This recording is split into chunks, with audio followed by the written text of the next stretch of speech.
Low quality fans of a high quality Bruins team. My voice is going at this point, and I appreciate everyone's patience for this update for Dev Camp Day 3. The short shift boys came to watch this time, and so of course we went out for drinks after. I do want to give a huge thank you for everyone who came out for either Dev Camp today to say hello or joined us for drinks after. That was huge. I really appreciate everyone this whole week, obviously, has been great. So I really appreciate that. It's been really great to get to know a lot of you better. That aside, the boys and I did grab a bunch of drinks after that to continue the party, and now I'm here. So if I'm bumbling or fumbling or anything along the lines of that, that's why I'm going to blame the alcohol. I thought that was funny. My fiance didn't even laugh. She didn't even look up. Nothing. She's a critic. She's staring at me now. It's fine. So let's talk. Let's talk about a couple of things. Now, there's not a lot of updated news about the free agents at this point, and it looks like Sweeney is largely done. And I'm seeing not a lot of, but there's some negativity in the comments, and I think that's fair. It's fine to be critical of some of the moves. It's fine to have an outlook of hesitation for what this season's going to be, expectations, reality, things of that nature. I'm not going to say that it's unfair of you to have a slightly more negative view of it all. But that being said, I'm a guy who wants to be as optimistic as possible. And I think the first thing that's going to come to mind is a healthier year and what this team looks like truly when healthy. This goes beyond just Hampus and McAvoy, of course, because again, Marchand's gone, Carlo's gone, Coyle's gone. I don't think the loss of Coyle is going to be felt too drastically because there are a lot of bottom six guys that we have picked up, and Coyle was starting to fade out a little bit. No offense to Coyle. We loved having him here, but it did seem like his time to move on. But Marchand was, at very worst, a second line left wing, even with some mixed results during the season as he was coming back from so many surgeries. And Carlo was a steadying force on the back end, depending on who you talk to, because I know some of you really aren't big Carlo guys. All signs point, though, to the right side on the defense being weaker, with Yoki Haru and Peak being first in line to take those minutes, and a offense that has one scoring threat. So at the end of the day, it's fine to see this as something that you're concerned about. But if we want to try to do a more optimistic view of this, which I can't really do with the Jeannot signing because I don't think it's a very good contract for, and the years don't make sense for a player of his ilk. I do think that there's a lot of players brought in that will compete for a lot of spots that you're trying to see who wins out the jobs. And with most of those deals, you win a job or you don't. And waivers isn't going to hurt that bad. If there are players that get snatched up and moved on from, that's it. If there are guys who are left in the AHL, even though that you think they have a higher ceiling than some of these guys, but haven't quite earned a spot this year, it's very easy to understand because this is not a year, I think we can mostly agree, this is not a year that we're expecting a huge push towards the cup. And regardless of how free agency went, we kind of talked about this a few times now, the expectation wasn't cup contender this year. You would have had to find many, many steals to bolster an offense to a level that I just don't think was possible for this team. But if you're going to find some optimism, it comes from the signings of, I would say, Blumel. I would say the growth of Liesel. I would say the addition of Arvidsson, who is a shot-happy winger, which we really haven't had much of lately. It's the unbelievable play of Pasternak and the chemistry he has built with Geeky despite his shooting percentage. If he's even shows something close to what we got last year, it's still a great contract that was signed. It's a great player to have. Swayman's bounce back, health for McAvoy, health for Lindholm. Yoki Haru, in my mind, displaying a better understanding of the system and staying in front of players better would be great. I know some of you really like Yoki Haru. I'm unfortunately not one of them, but I'm certainly going to be optimistic about his effect on the team. And then there's plenty of other players you can mention that you want to have some sort of excitement about. Now, this video is about Dev Camp Day 3, but I just kind of want to say there's a lot of nuance to this roster right now. There's a lot of decisions that are still yet to be made. There are rumors of trades developing. It's not like, I mean, I'm going to be very honest. Sweeney is at Dev Camp up in the higher level and comes down to the lower level once again, not in a way I can talk to him, but he's up there on the phone a lot. People keep kind of poking their head farther out and looking up, and he's always got that phone going. I don't think he's done working. I don't think any of us think that. But he's probably done signing players outside of some more fringe guys. I don't think it's a reason to be devastated. This season wasn't one that you could fix just immediately. And the roster buildup, the bet on a couple of younger guys who could slide in and be impact players is fine. Again, I don't like the Jeannot deal. That's fine. It's if you are losing and you're going to point to one deal worth $3.4 million, I'm going to say you have problems elsewhere. If that's what you're pointing to as the reason you're losing, there's other issues beyond just that, such as not having enough top 6 talent, which we are aware of. I just want to keep optimistic through the offseason, and once we get to the preseason, see what we really have. And yes, it might be another down year, but that's part of the progress. It's just how hockey works. Again, I said it last video, I don't see a world where we're even in contention for the 1 overall next year without a miracle ping pong bounce. So I'm really not counting on that. I think the expectation of the front office is that we compete for a playoff spot. So we'll see what that looks like.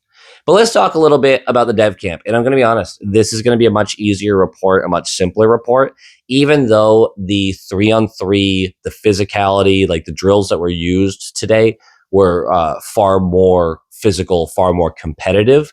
I actually feel like I still walked away going, we've basically reaffirmed what we've seen over the last 2 days with a couple notes on specific players. And I actually want to start with James Hagens because I feel he didn't show a ton today. Now, one-on-ones and things of that nature, he had a couple nice moves. One-on-ones are really difficult for the forwards to win because, I mean, the defenseman literally just has to stand in front of you long enough for that to fail. It is difficult to just beat somebody one-on-one. And Hagens, although displayed that a few times that he was able to do that, I would actually call it a so-so day from him. He didn't seem all that locked in. And I want to do this across the board. We're going to blanket statement this for every player. I think there's a little fatigue, and I think there's fatigue for a lot of guys. You're seeing silly little mistakes happen. You're seeing miscues on the actual drills. And I don't want to put this on the coaching at all. I really genuinely believe that the nerves set in for day 1. You're spiked up. Some of you had to travel right before this camp starts. And once those nerves settle down day 2, you're still giving everything you got. Day 3 comes around and you start to fade a little bit. And there are people like you go to the camp goes 3 to 4 hours, and you got to remember that they're not done after camp. A lot of these guys are then going to the gym and they're working with the strengthening coaches and things of that nature. There's a lot more behind the scenes that happens. So a lot of my notes today, I want to have the asterisk of, I think there is genuine fatigue setting in for some of these guys, and especially the guys who rely on explosiveness and higher talent. It's tricky to maintain. I don't know about you, but I've certainly been in situations where you're very excited about what's about to happen, about where you are, about what you're doing, and you burn way more energy than you intend to do. It's an easy mistake to make. Actually, a fun little metaphor for this is a Super Bowl. Tom Brady used to talk about it all the time, is the first time you go to the Super Bowl, the first half, you are ramped up. And you'll actually see it with a lot of teams that are like first-time Super Bowl in their career, that are full of players, first-time Super Bowl in their career. And it's almost like the team looks completely different first half to second half because the nerves are alive for the first half. You are all in. And the halftime lasts like an hour and a half. And you come back out for the second half, and your body can't maintain that same level of play. Tom Brady used to talk about needing to treat it as two separate games. So I kind of see this week as starting to hit that point of like, guys, this is the second half that you weren't prepared for. I will say on top of that, though, the chippiness level of today was far more than what I witnessed last year's camp once the physicality started in these drills. I expect tomorrow's scrimmages to get chippy, to get aggressive. Hagen's actually took a couple big hits. And remember, this ain't football. You don't protect a quarterback like that. He's going to take hits just like everyone else. And he leapt right back up after him. But I find it interesting to watch that kind of fatigue set in. We are going to chat about a couple players, though. So Hagen's, the reason I bring him up and everything, so day for him. I didn't think he actually succeeded in a lot of what he was trying to do. Again, you can see him make the drills a little harder on himself on purpose. He's trying extra things, trying to do more than some of the other players. But I would say this was just kind of a so day for him. Letourneau is one I definitely want to talk about because Letourneau is a guy that a lot of you are very worried about. And we knew that he was a 4-ish year project when we drafted him. And we found out that he spent most of last year with a hand injury that affected a lot, but 0 goals in 30-something games isn't something you can really explain away easily. Today, he was kind of killing me. He was hurting my feelings. The things I wanted to see improve, which is things we talked about earlier this week, his physicality on the boards, not allowing smaller players to get underneath him and use their leverage to rip the puck away, things of that nature are exactly the same problems I'm seeing right now. He's losing board battles. He's too easy to go around. He's not able to beat players with his explosiveness or his stick work. There's just a lot missing from his game. And I was hoping to see that improve over the last year. So at least he came into the camp looking like more of a dominant round one choice.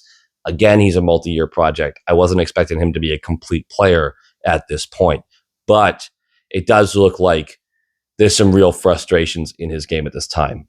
Again, let's see how tomorrow with the scrimmages go. And dev camp is dev camp. It's a development camp.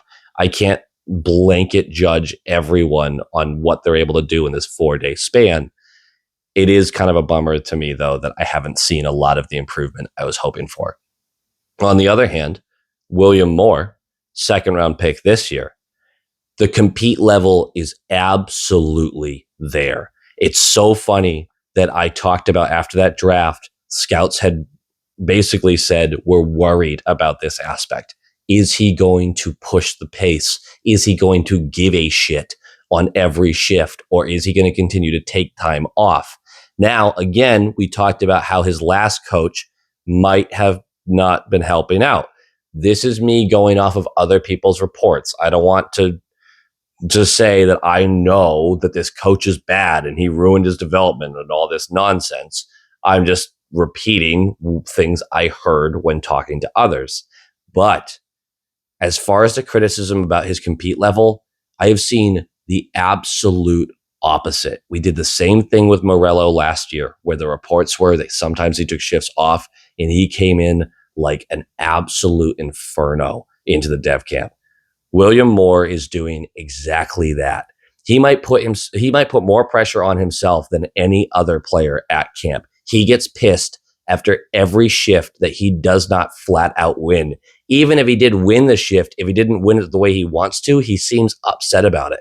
His decision-making during the 3-on-3 drills were excellent, and he was showing off his vision really well offensively. There was one 2-on-1 drill in particular that I really liked. He's skating down the left side. He's waiting. The defenseman opts to cover the pass and let the goaltender handle it.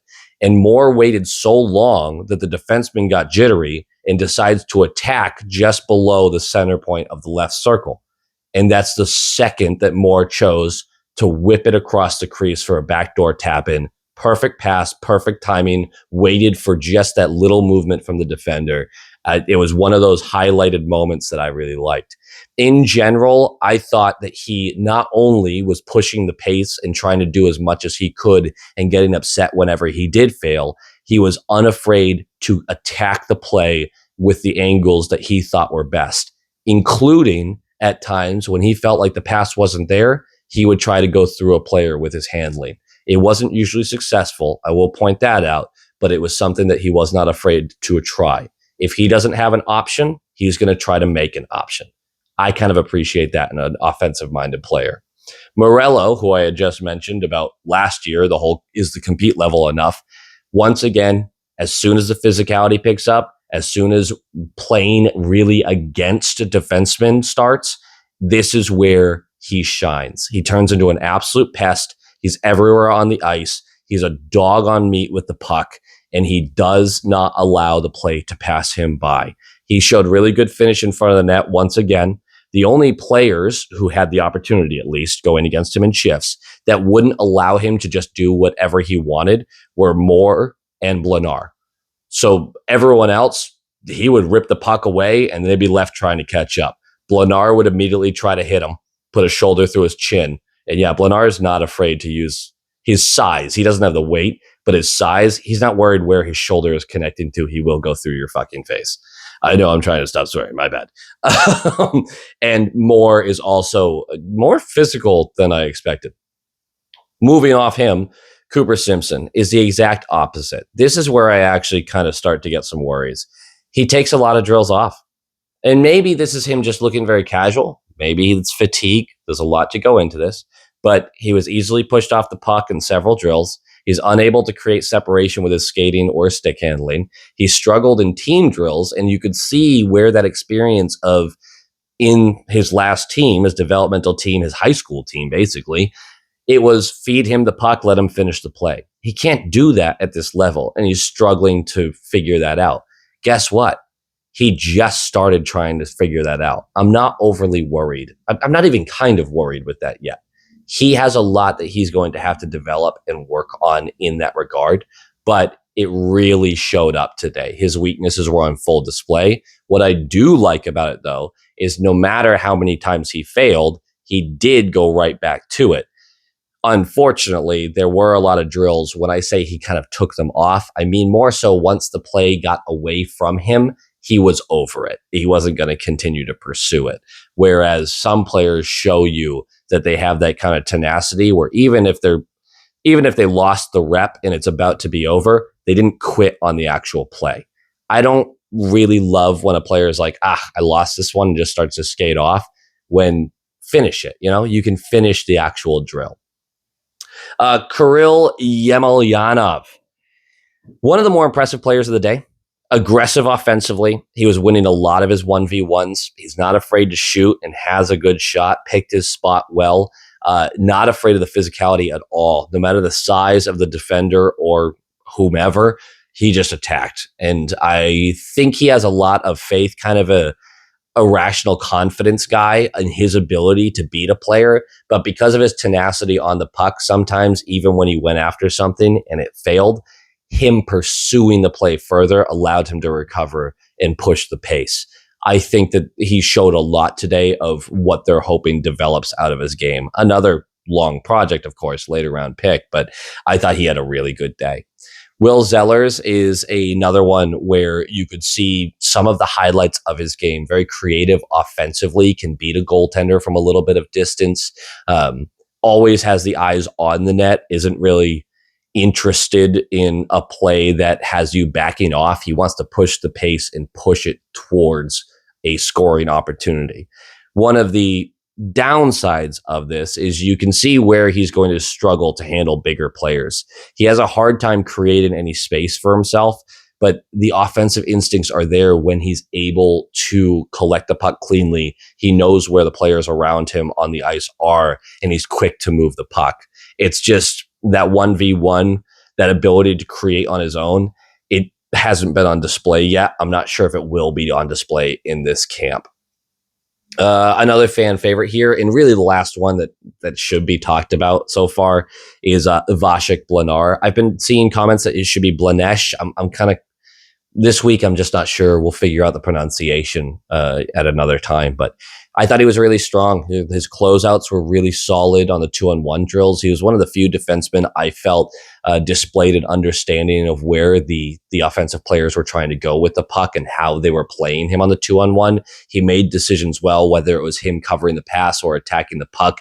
He was quick to close out on puck carriers, sometimes to a fault. I would say he didn't always make the right decision there. He adds a hit to every drill, whether it's necessary or not. He finishes every check, which is great. It did take him out of the play once in a while. And unfortunately, one of his biggest issues, which will change through the years because he has a lot of room to grow wider, stronger. He's a tall guy, but he's kind of a string bean right now. He adds this hit. He tries to use his physicality to knock players away from the puck, but because there's not enough force behind it, it actually just allows them to go around him because you have to sort of stop moving to lay that pressure, lay that physicality. It allows a player to get low, shrug through it, and keep skating with the puck. He gets beat one-on-one, all the guys behind him for a scoring chance. I don't see it being a long-term issue. That's a very coachable thing. If you're afraid of not being able to knock the guy off his skates, you got to prioritize staying in front of him. Any other notes on him? That was all I got there. I will say that Loke Johansson continued to have a solid showing. He's just good across the board, but there's nothing else to really speak on for him there, especially after the past couple of days talking about him. Ty Gallagher, very similar, still a very aggressive, very impactful kind of player who is constantly trying to push the pace. I will say Elliot Grunwald, a guy that I think I complimented a little last year. I was interested to see his development. He is exceptionally poor at keeping players in front of him to the point where he might be injured. I'm really just not sure. He was getting beat on the one-on-ones frequently, on the two-on-ones, obviously. It was really rough, his skating, trying to stay in front of players. And even at times where it felt like he could stay in front of him, his angles were very, very poor defending. I hate bringing up a player just to point out the negatives, but I was just really surprised by his I don't know. It was almost like a lack of focus. It was weird. You don't usually see a player just consistently allow players behind him like that other than Yoki Haru. Got him. No, but seriously, it wasn't a good day for him. I'm excited about tomorrow. I'm gonna spend some time watching him. Hopefully see just kind of a bounce back there. No reason to get too upset about it. Liam Peterson, another draft pick who I should mention without just skipping over. There's nothing that really stands out in my mind. Same with Cole Chandler today. Cole Chandler did have a couple of nice moments in front of the net, a couple of nice shots, but nothing that was truly standing out amongst the rest. This was kind of one of those simpler days when it comes to the camp. You get these sometimes where you walk away saying, I don't know if I really learned all that much. I think Cooper Simpson was an important one to keep an eye on today just because I wanted to see his ability to compete when it came to using his teammates or attacking one-on-one, trying to create space for himself, which predictably he was unable to do at the level he wanted to. I would easily say one of the most impressive performances of the day belongs to William Moore because of his tenacity on everything, and the seriousness he takes all of it with, his cleverness with the puck, his vision, and his ability to bait defenders into plays that he wants them to make. He's able to kind of draw that out of them. He makes it seem like he's got weakness. I will say that there were moments where that decision making, that drawing defenders to him, did bite him in the ass, where he skates himself into dead ice and all of a sudden he doesn't have a play to make because he waited just a little too long. Again, stuff that you're not like, oh, that's going to bite him in the future. Like, no, that's very coachable. That's very, very coachable, especially for a guy whose big thing is being coachable. All in all, a very good day. A lot to enjoy with the players once again. And the scrimmages tomorrow will by far be the most interesting day. And I'm hoping to have a large report on a lot of players tomorrow. We'll kind of see how that goes. My voice is going to die. Go Bees. Go Bees!